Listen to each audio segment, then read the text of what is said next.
Hello, everybody.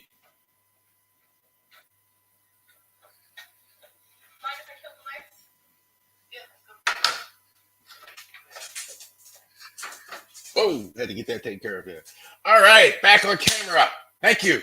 Thank you for joining us here with the Ravery Sports Podcast, the weekly sports podcast, the Baltimore Sports Podcast for fans like me. Thank you for joining us today. Like and subscribe to this video, to all of our podcasts. If you're watching us, you're obviously on one of our social media channels, so thank you for doing that today on our YouTube channel, our Facebook channel, our LinkedIn, not LinkedIn, our Twitch channel, or our Twitter page. So thank you very much for that, for joining us on all of our channels.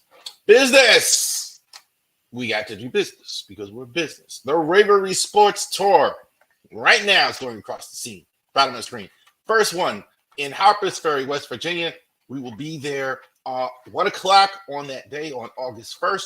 We'll be out there selling our products and merchandise live right in the community. Next week after that, we will be in Baltimore at the Patapsco Flea Market, very near and dear to my heart. That's really where my mother grew up. A lot of my family is from there, still lives there, there in that area. Patapsco Flea Market as well. Be in Boonesboro for you Hagerstown people the following week after that.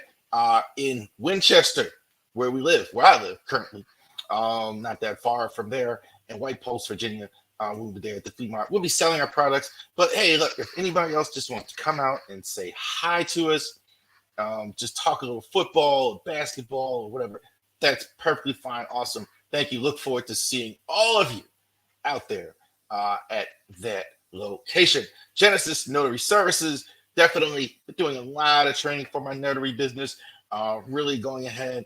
Going to be adding some services, hopefully to get apostille going. For those of you that don't know what that is, that's international notary.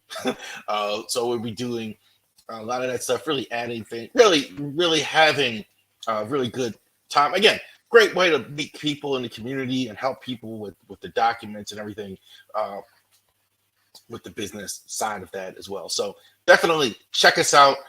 If you need any services, if you're in the Shenandoah Valley area, that's more for you. If you're in the Shenandoah Valley area, it's harder right now to go past that too much.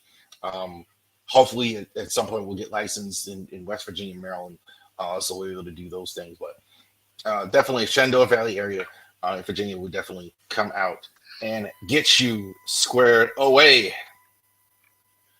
All right, so let's get down to it here.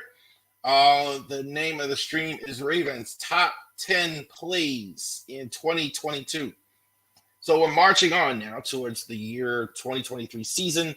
We're recording this on August 12th. We're about not that long from camp now. I think we're about less than a month now from actually the training camp for the 2023 season starting.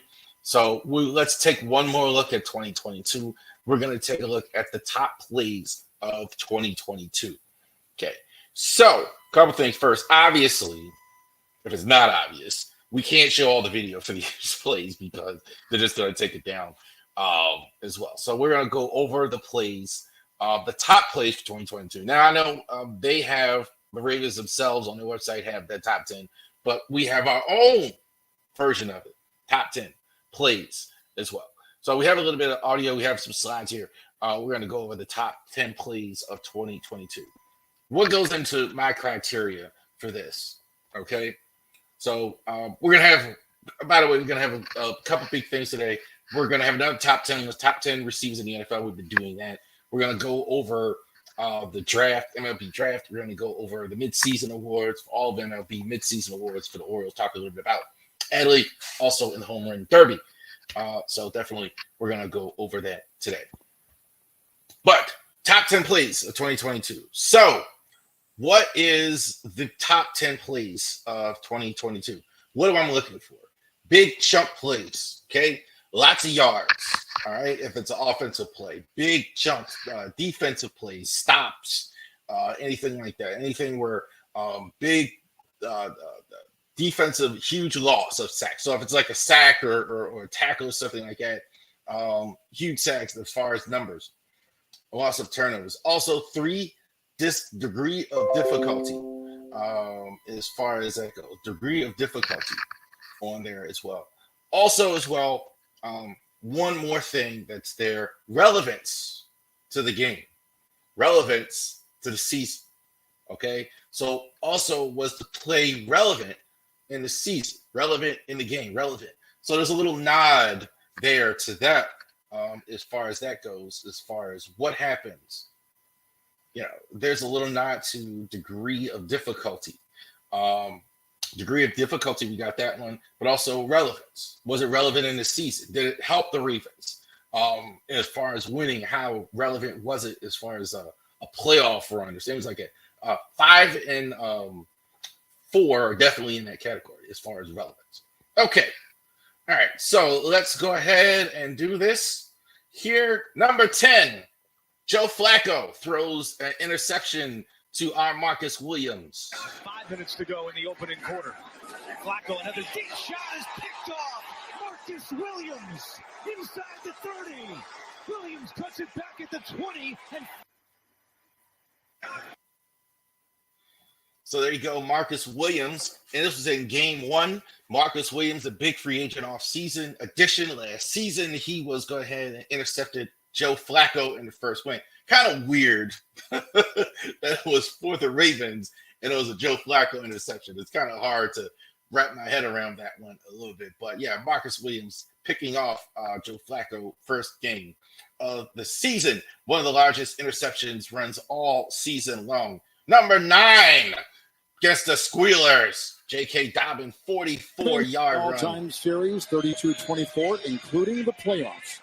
Dobbins in the backfield, 48 of Pittsburgh. First, there he goes! A big hole! Off to the races! Chased by Fitzpatrick with the move! And a stiff arm and out of bounds! Inside the 5. What a burst! 44 yards by Dobbins. Ravens, all-time series, 32. So there you go. J.K. Dobbins, 44-yard run, longest run of the season by the Ravens running back. That was 44 yards. J.K. Dobbins, 44-yard run against the Squealers in Pittsburgh in the victory there against the Steelers week 14. Number 8, Andy Dalton gets sacked by Justin Houston. for this offense. I mean, Dalton back in there, avoided a sack. Ball came out, and the Ravens are on it. Now they're going to say, let's make sure this isn't a forward pass. It was close. Rolling on the field is a good run for this offense. So there you go, the great Joe Buck and Troy Aikman, the legendary crew now on ESPN Monday Night Game. Sack fumble, great game overall by Justin Houston. I think he had 2.5 sacks that night. Really wreaking havoc. That was a sack fumble turned over. Number 8, I thought it was one of the best defensive plays all season long. Justin Houston, I thought, was outstanding in that game as well all night long. And also, too, in that game, the Ravens, actually, I thought, I posted it at the time, and I still agree, that was probably the best overall performance all season long. Defense was good. Offense was good as well. Special teams all the way around. Lamar had a great night running the football. It was outstanding performance for the Ravens in that one. Number 7, I think this is what he does best. And the Ravens, and away we go from Maryland. Duvernay will bring it out.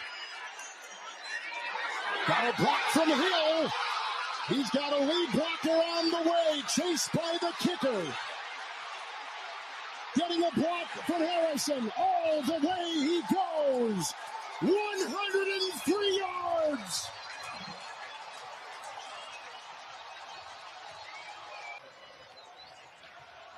We mentioned at the beginning of this, Duvernay. So there you go, Devin Duvernay. There's the audio for that. 103 yards against the week 2, starting it off against the Dolphins. 103 yards, kickoff return. I think that's what he does best. I think that set the tone. It didn't win the game, unfortunately. There's a lot of plays from that game. I thought Duvernay was outstanding. I think that's what he does. I think like leaving him in that role it would be fine with me. Because he's a good kickoff and punt returner. I think he's got great instincts. That's not for everybody. Devin Duvernay, I thought, was outstanding there. Number 7. Number 6 here, Mark Andrews. Over the top, chasing it from behind. Just great concentration by Mark Andrews at the point of the catch, because you can see now that one. Okay, there you go. Not a lot of audio there, but Mark Andrews with that great catch, week 16, 16 yards against the Patriots in week 3. You see it even in the picture there, over the defender there with the 2 hands. Very difficult catch, had to reach over and grab it, pull it in. That was in week 3 against New England. Patriots go ahead and got the win in that game. Andrews, I thought that was his best game all season. Those where he had another touchdown catch, great catch there. Very difficult nab to make. So number 6, Mark Andrews, week 3 against New England. All right, so let's get a little goat in. Nick Moore snaps it. Jordan Stout holds it. Justin Tucker wins it for Baltimore.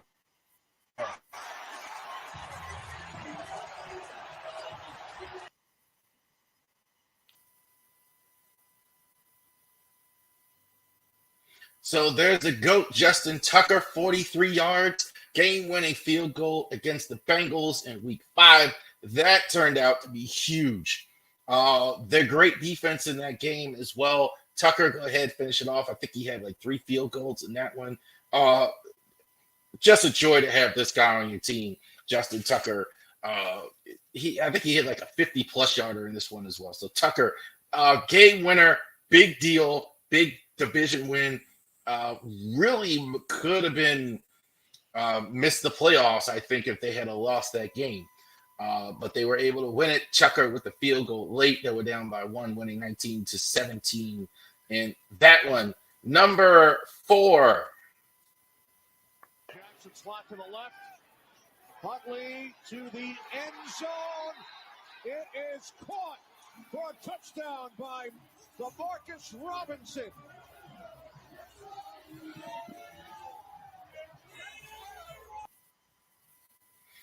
So not only was that a great catch, he had to catch the ball at the back of the end zone right over the defender's head. I thought it was an outstanding catch. It was sweet.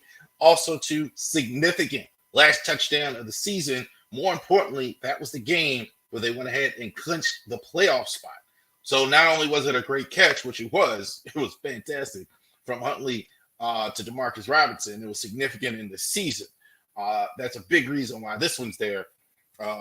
As far as that goes. So great job by Huntley and Demarcus Robinson. We'll see if Huntley's on the team this year. A couple rumors going out about Huntley so far in camp, but we'll go ahead. We'll go over that as well. Number 3, the first 3 were very easy to go.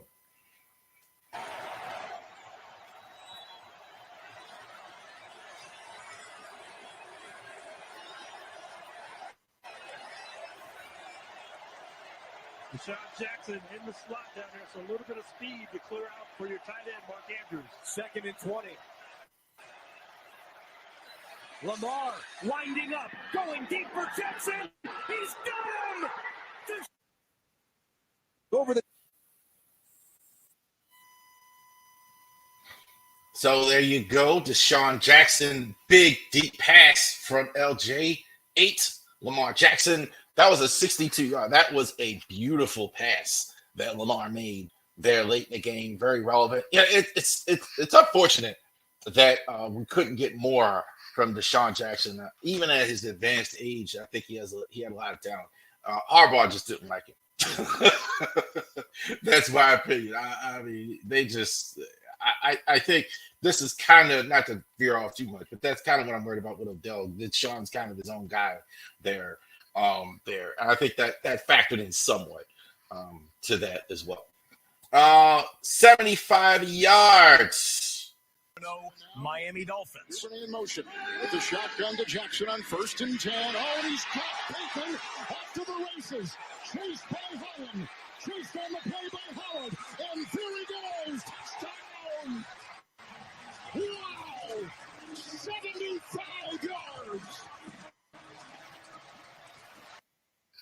Kevin Harlan's great, man.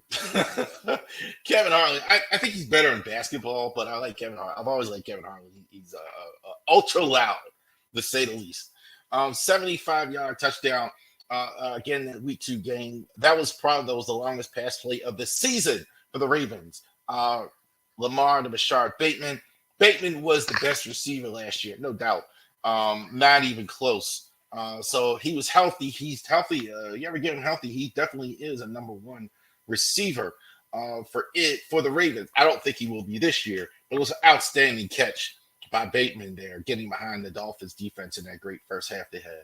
Number 1 game, but coming up on the end of the third quarter, it's a 2-touchdown lead. Lamar slips through to the second level. Lamar is loose. Lamar is not gonna be caught. 79 yards on the touchdown for Lamar Jackson, the best dual threat quarterback in the game. All right, there you go. 79-yard runs. You even see a picture there. The flip he made in the end zone. Lamar, 79-yard run in the Dolphins game as well. Lamar's longest run. So he had his longest run and longest pass in the same game. Unfortunately, they lost the game because the defense had that horrible second half. So that was the best play of the year for the Ravens. Lamar doing what he does best, running the football. Definitely as well. So just want to take a look at that. The top plays that the Ravens had in 2022. I think also team evolved as well. First of all, we're going to start passing the ball more. Then they had the Bateman injury. Then the offense kind of reverted to more what we've been seeing the last few years, more running, things like that. So they actually started doing that. So they did more running. Also, they did more once Lamar got hurt. Then the defense kind of got better also after Roquan Smith came on the scene. So that mattered as well. So you see all long season things evolve. Those were the best plays of the year. So we kind of had to summarize it. We couldn't actually use the video. But it definitely is good to look at what was the standout performances of players. You all see when you have a video, when you have a list like that, who stands out over and over and over. All right. That tells you about how good play, when you see that over and over and over, what guys go over and over and over. We have one of the best plays of the entire season. So thank you for watching us with that. So we go ahead and went over that as well. So now we're going to go to another top 10 list there. Hold on.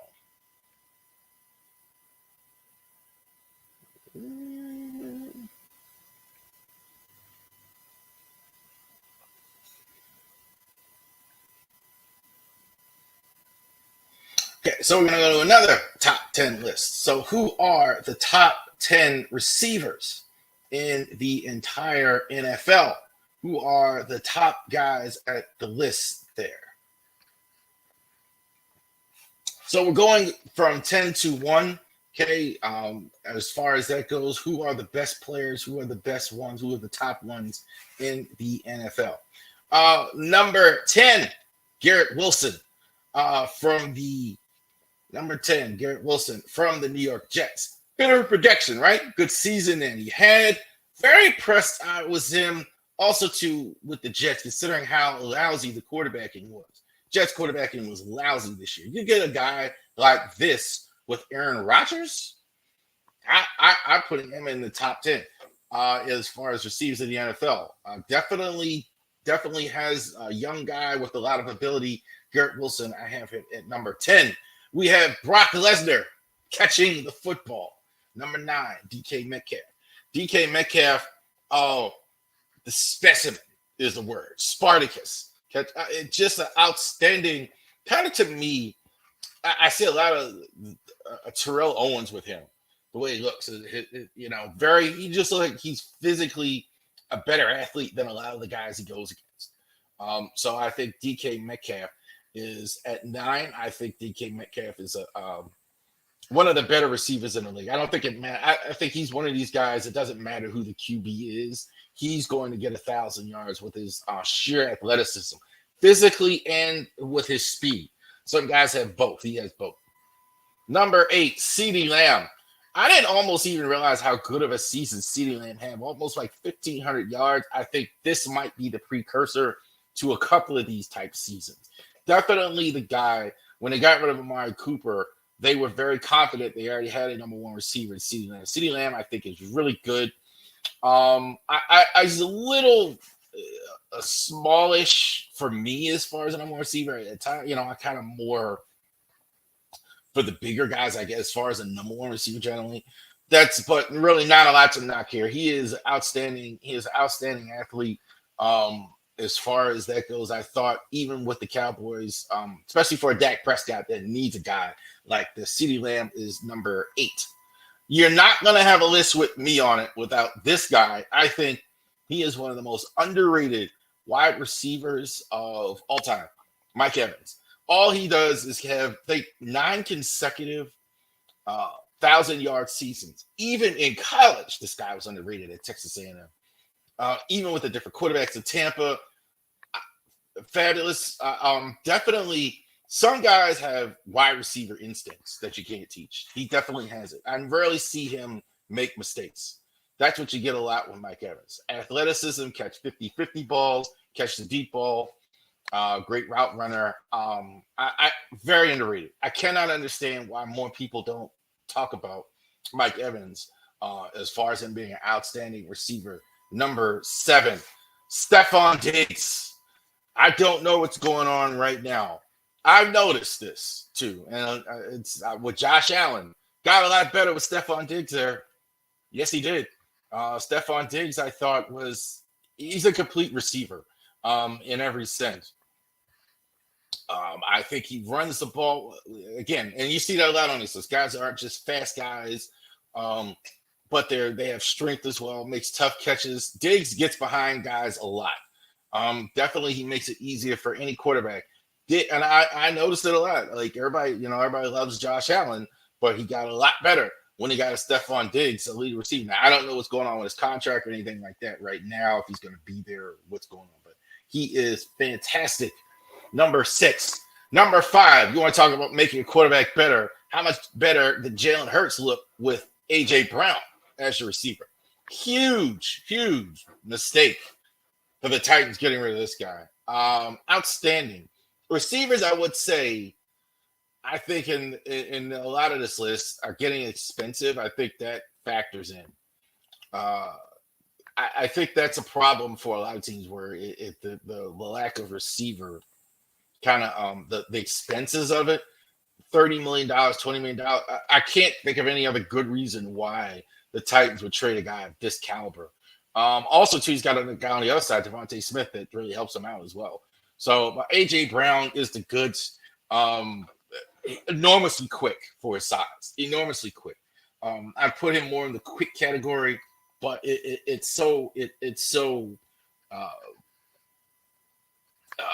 guys really have trouble staying with him. Every time I've seen A.J. Brown. Quick doesn't do this guy justice. Tyreek Hill, there's nobody like him. He is the acceleration he has is just out of this world. He gets the top speed so fast. He just blows right by the game. That week 2 game we were talking about with the Ravens, he was just beyond crazy. Tyreek Hill, I think there's nothing like him. There's nobody like him. Beyond fast, super quick, change the whole Dolphins offense. Again, elevating your quarterback. Theme on this list. Definitely Tyreek Hill is doing that as well. Number 3, it almost kind of felt like he had a down year last year, but he didn't. Like 1,500 yards. So he's got another new quarterback this year. He's going to be playing with Garoppolo as well. What a benefit for Garoppolo playing with a guy like Devontae Adams. Only thing with him is, and maybe true with Mike Evans as well, I think a lot of receivers really fall off the cliff at 30. There's usually maybe one exception to that. Like for years, Larry Fitzgerald was kind of the exception to that. Even at past 30, he was just as productive. So maybe this is it, but that's the only thing. Devontae is about at that age now, maybe where receivers tend to dip down, but no other complaints otherwise. He was fantastic. Been fantastic. Justin Jefferson, he's the cheat code number 2. A lot of you may have him at number 1. I still have him at 2. Nothing wrong with Jefferson. Nothing at all wrong with Justin Jefferson. Cheat code. Hands are just beyond awesome. Hands of this guy, catches the ball any position. He'll catch any 50-50 ball. I think it's almost automatic with him catching a 50-50 ball. The only reason he's 2, I think, and not like 1 here, like Jamar Chase, is the quarterbacking, I think, hurts him a bit compared to what Jamar Chase has, who I think is the best receiver in the entire NFL, number 1. Jamar Chase and Joe Burrow combination, I think it's been going on before they started playing in the NFL. I think they are excellent tandem together. I think Chase really opened my eyes how well he did against Jalen Ramsey. So many quarterbacks, wide receivers, struggle, even good receivers struggle against Ramsey. Really did a good job against him, caught the long pass as well. Stats down last year, I think, because he missed so many games. But even with that, still had a 1,000-yard season. So keep that in mind, how good Jamar Chase is. So there you go.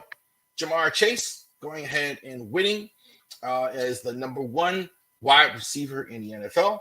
So next week, we will go over that again, the tight end position, the top 10 players as well. All right. So let's go ahead. Let's do this one first. Okay, so we're going to do this one first. We have been going over baseball as well. Baseball summer as well. So last week I forgot that the draft was this week. So I did say, I think, that we were going to go over high school prospects. I thought we had another week. So the draft was last week. That's okay. We will go ahead and go over the draft, the top 10 as well. We're going to go over top 10 prospects as well a little bit. And we're going to go over Oriole prospects as well. Top 5, the Orioles prospects as well. Let's go over it. Again, we kind of went over some of these guys already. Pirates, Pittsburgh Pirates hit the first pick. Paul Skeens, I don't think there's any question about it with the first 2. Had they taken Dylan Cruz first, I had no problem with that. It's just if you want the position player, you want the pitcher. For me, I would probably take a pitcher. I don't see how you pass when you have this guy. 97, 98 miles an hour fastball on average. That's crazy for a starter. Throws enormously hard. No question about it. That would be crazy just to pay. They're going to take Hunter Day. No, you take this guy if you have. Dylan Cruz, the Nats are going to get an outstanding center fielder. Dylan Cruz, he's not going to be long in the minors. There's no way. He's probably 2025 in your lineup for them. Probably spend a whole year in AAA, but that's about it. He's not going to spend too much time in AAA or in the minors, period, because he's such a good hitter, such a good outfielder. Max Clark, outstanding Franklin High School. The Tigers go ahead and pick him up. Best high school player, pretty good margin, I think. Max Clark. The other guy, Walter Jenkins, is a high school player. That's about right, 1 and 2. Clark, I think, is a complete player. Again, even though he's a high school player, if he decides to go ahead and sign with the Tigers, which is an issue sometimes in baseball, sometimes guys decide to go to college. Probably not, I would think, because he got drafted so high. It's a lot of money he'd be giving up. But I think he probably signs with the Tigers. A guy absolutely is going to become one of the better outfielders in Major League Baseball. Wyatt Langford. First time we heard this word, two-way player. Okay. A lot of times we talked about that. I heard that a lot during the draft. A guy, two-way player. Every bit almost as much as Paul Skeens and Dylan Cruz in the minor leagues, in the College World Series, rather. Outstanding offensive player, outstanding outfielder. Apparently he can pitch. So definitely he's a guy that definitely going to look at. Rich get richer. Angels, go ahead and get a guy. Walter Jenkins, outfielder, New Brunswick High School for the Twins. So Twins get an outstanding prospect. I don't think he's as good as Max Clark. I think there's a little bit of a dip with him. But Max Clark, Walter Jenkins is pretty good. I think he's going to take a little bit longer than a Max Clark, which I think maybe another year or two before you have him in the majors. But he is really a good prospect, definitely worthy of a number 5 pick. Jacob Wilson, number 5, Grand Canyon University. Excellent throwing arm at shortstop. That's when I saw the video with him, all the videos with him. He was outstanding throwing the ball. Defensively, he's going to impress a lot of people. He's going to make a lot of these eye-catching catches, a lot of these definitely like you see with young players at shortstop, you see a lot of them catch. You see a lot of them play shortstop. That's where like at a lower level, like college, like high school, whatever, you'll have a lot of these guys at those positions because those are difficult positions. They'll put their best athlete there. This is a true shortstop. Jacob Wilson, I think, is outstanding. Rhett Lauder. I was kind of hoping he would fall to the Orioles because we love to have Rhett Lauder. Reds pick him up smartly at number 7. He's not a flamethrower. That's probably the only knock why he's not higher. 15 wins college this season. He was fantastic with the baseball. So I thought Rhett Lauder was very, very good at the high school level. At Wake Forest, rather. Wake Forest got a lot better with him as well. Pitcher. Not the flamethrower pitcher. I thought he did great in the College World Series. Blake Mitchell, top catcher in the high school ranks. So, again, he's going ahead and get drafted by the Royals as well. I honestly didn't see it with him. I thought, like, it's pretty much automatic that you do that. Take the best high school pitcher, the best high school catcher in the top 10, top 15. That's almost automatic that they do that. He's got some talent. I'm not as high on him when I've seen him as far as that goes. And I think also, too, they mentioned this also I saw it on Draft Broadcast, where, like, yeah, that position, best high school catcher doesn't always work out. I don't know. Got some talent, though. I don't want to be too harsh, but got some talent. Blake Mitchell. Chase Dollander. Another flamethrower. Got drafted by Tennessee. Sorry, played for Tennessee in the College World Series. And he was a right-handed pitcher. The Rockies go ahead, pick him up at number 9. Right-handed pitcher. Throws the ball very hard, like you see. Very tall guy as well. Got to work on a complete pitch, more of a thrower, I think. That's why he's not like up there with Skeens and like a Lauder. There's like get drafted ahead of him. I think he's got to be a little bit more complete despite his physical attributes. But other than that, definitely somebody who could be coached up and brought along. And another really hard thrower, Noble Meyer, right-handed pitcher, number 10. By the Marlins. Marlins already have a good ace in their rotation. Hey, look, they've had an outstanding. This guy's going to be a top prospect for sure. He definitely has the arm strength, tall as well. That's a big thing for whatever reason. When you're drafting guys, usually when you see a lot of these pitchers, especially 6'4", 6'5", that's what he can do. It's also a high school player going to grow into his body a bit. Orioles. Let's take a look at top 3 picks. Enrique Bradfield. Definitely went ahead. First legs player, absolutely. Center fielder, run the bases. Every time you saw him, any videos of him, he's going to go ahead and steal a lot of bases, run the bases very well. Very good job for him as far as getting drafted this high. Max Horvath, go ahead for the Tar Heels. Third baseman, outfielder, about right, about 53. Kind of, I don't think he's as good as Max Wagner was, but kind of in that same mold, kind of like a corner outfielder, power hitter type, got some pop in his bat. Let's see how he does with wood bat.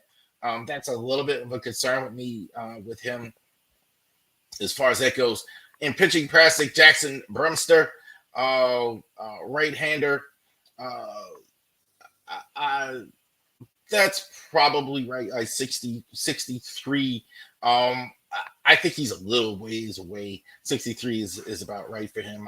When I watched him, I didn't really see as far as that goes. Good arm, but not that electric stuff.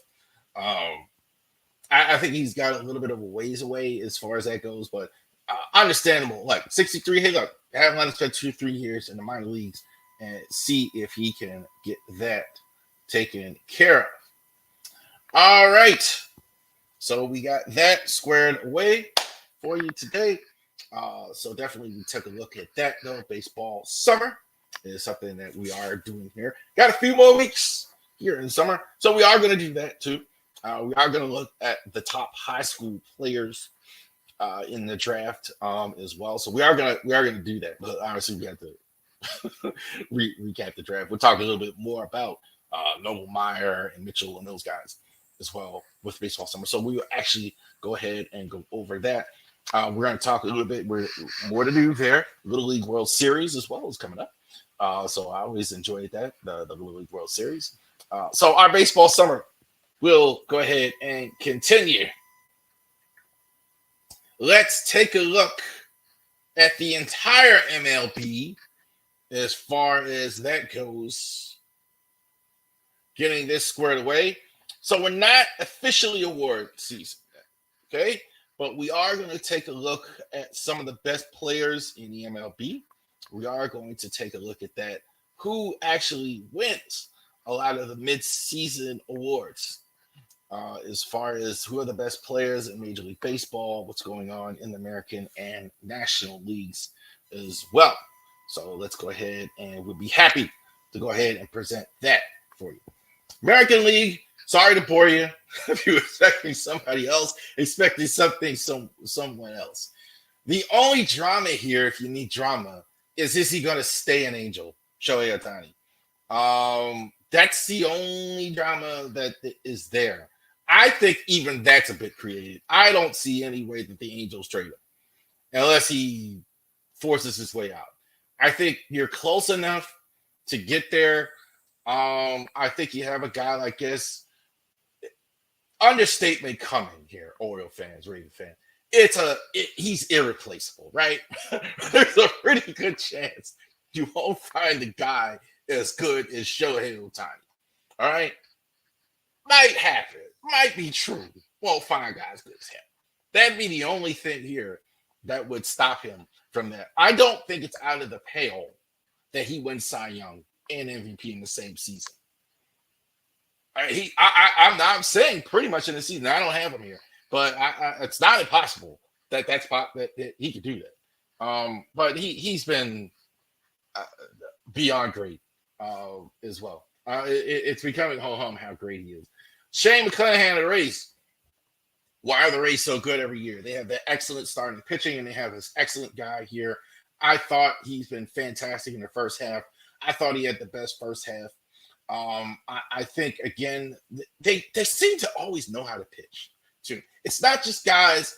There are teams that's what's so impressive about what the Rays are able to do. They know how to pitch.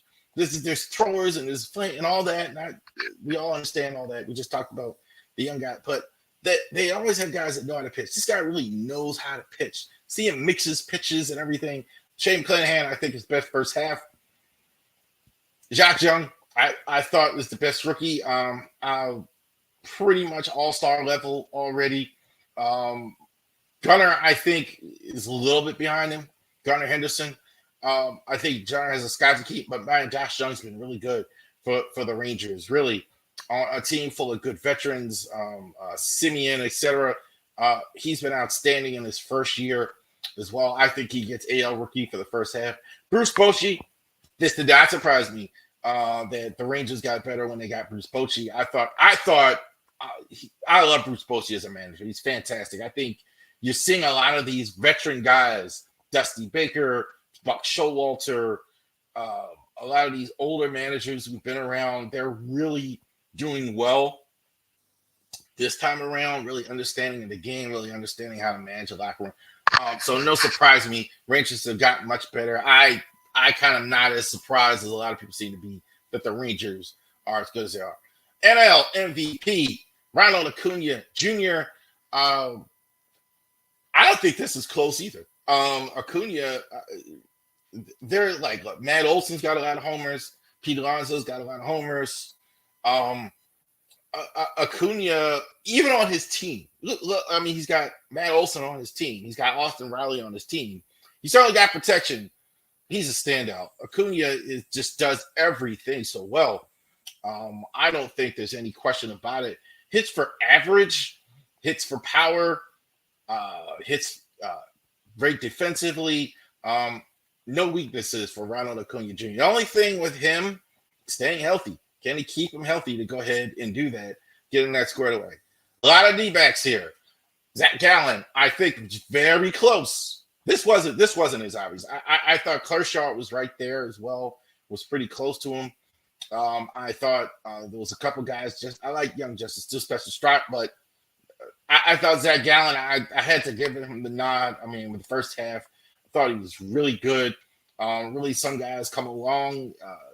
He's got a lot. I think he's really come along. I think he's probably the reason, one of the big reasons why the D-backs are in the position that they're in. Corbin Carroll, again, not close. I think I'm putting him in the MVP category. I think you got Ronald Acuna there, Ornato. We'll see what happens with him if he's traded. I think Corbin Carroll's right there in that conversation as well. He's no question he's been the best rookie. No question he's deserving of the All-Star game. He was at the All-Star game. No question about it. And imagine Torey Lovullo, definitely too, when you have a team come around as ways have, give the manager a lot of credit. He deserves a lot of credit. I think the D-backs are, especially in the division. Hey, look, Padres in that division spend a lot of money. Dodgers always spend a lot of money. Giants are in that division as well, and they're leading the way. So definitely give them a lot of credit. Manager of the year, Tony Lovullo. Hopefully I'm saying it right. For the D-backs, as far as that goes. So there you go. As far as that goes, so we got that out of the way. So definitely those are the most outstanding performers for the majors as well. So let's take a look, Oriole fans, at your Baltimore Orioles. The way the late great Rex Barney used to say it, your Baltimore Orioles. God rest his soul, the great Rex Barney. Okay, so we're going to take a look. We're going to do some mid-season awards. Most of these are going to be good. Some of these are going to be bad. Let's do a top 3 for each position. We're going to call the best pitcher. We're going to call it the Jim Palmer Award. So who was the best pitcher for the Orioles in the first half? We're not going to call it Cy Young. Let's call it the greatest pitcher in Oriole history, Jim Palmer. Tyler Wells. He's been the best starter. Wells, I think the only knock I've had on him, and even I think he's coming around on that a little bit, is the lack of innings that a number one starter would give you. Otherwise, he's been fantastic. If there's a game, one of the playoffs, and the Orioles certainly would be in the playoffs, I'm putting Tyler Wells out on the mound. He's been that good. I think he's been your best starter all year long. I think Gibson has been good. Kyle Gibson has been good. I think Kramer has been decent. That's probably the 3 you go with there. We'll see if we can get grace about, but Tyler Wells, definitely deserving number 3. 1 and 2 were very easy, very close. Even though I would say the obvious one, I think Batista is maybe more obvious. Yadier Cano has been fantastic. 8th inning role is very hard sometimes. There's an argument to be made that is harder than closer. I don't agree necessarily, but I think there's an argument to be made. You're more in those high leverage situations in 8. It doesn't matter what the situation is. Yadier Cano has been fantastic. Even struggling, ERA is only up about to 1. So you're not going to go a whole 162 without some kind of down. He's not really even struggling. I mean, a run here and there or something like that. Throws extremely hard, comes right at you. So with this guy, Felix Bautista, feared around the league too. Not just us Oriole fans know how good he is. I think a lot of teams around the league know how good Felix Batista is. He has been outstanding all season long. Most improved player in the most improved player. There you go. In the American for the Orioles this year.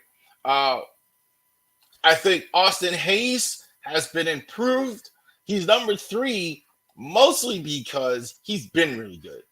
I think the all-star level thing is a tick up for him, but he's been a decent enough starter. I would say this too for him. One more thing on Hayes. Hayes, I think, isn't exactly been anointed. With all these minor league prospects and all these guys, he's kind of shout out to him and Santander for kind of holding their spots here, where it would have been easy enough. They've really played so well that you can't take them out. Brian O'Hearn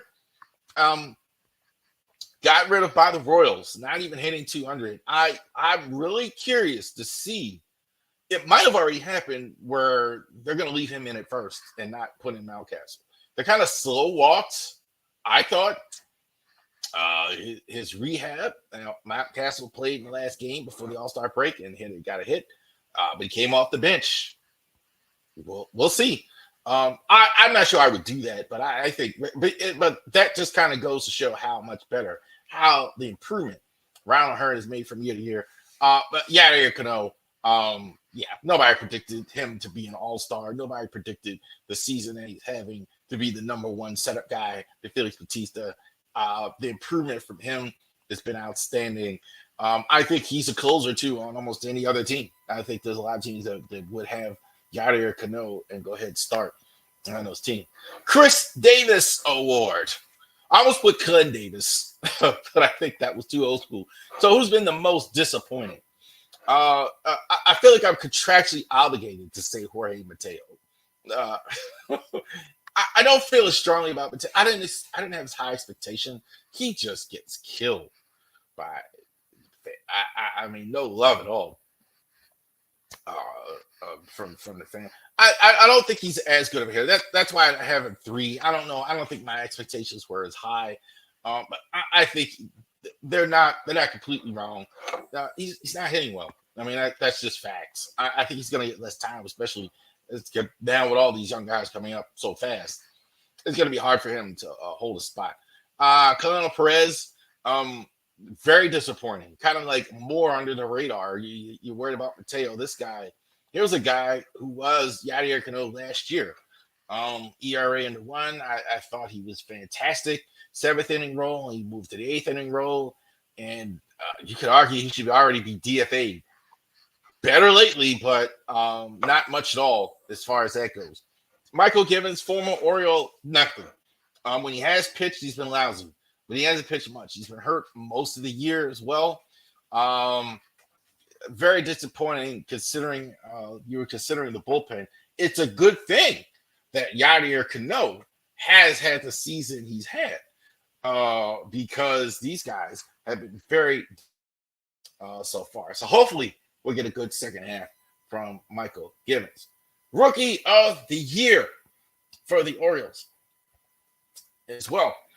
There's competition here because there's so many here.